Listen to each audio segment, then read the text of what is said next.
సింహరాశి సింహరాశి వారికి ఈ వారం రోజుల కాలము 7 నుంచి 13 వరకు గల కాలానికి ఈ రాశి ఫలితాలు ఎలా ఉన్నాయి అంటే చాలా చాలా చాలా పరిహారాలు చేసుకోవాల్సినటువంటి పరిస్థితులు బాగా కనిపిస్తున్నాయి. వీరికి 2 గ్రహాలు చాలా బాగున్నాయి. వ్యయస్థానంలో శుక్రాచార్యుల వారు బాగున్నారు, లాభస్థానంలో గురుగారు బాగున్నారు. మరి 2 గ్రహాలు చాలా బాగున్నాయి కదండి అంటే చాలా బాగున్నాయి.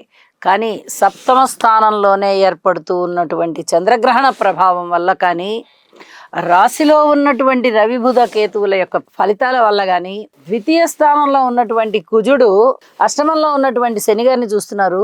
అష్టమంలో ఉన్నటువంటి శనిగారు కూడా ద్వితీయ స్థానంలో ఉన్నటువంటి కుజుడిని చూస్తున్నారు.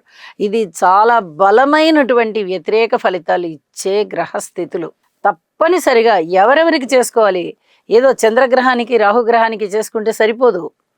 రవి గారికి చేసుకోవాలి, శని గారికి చేసుకోవాలి, కుజుడికి చేసుకోవాలి, రాహుకి చేసుకోవాలి, చంద్రుడికి చేసుకోవాలి.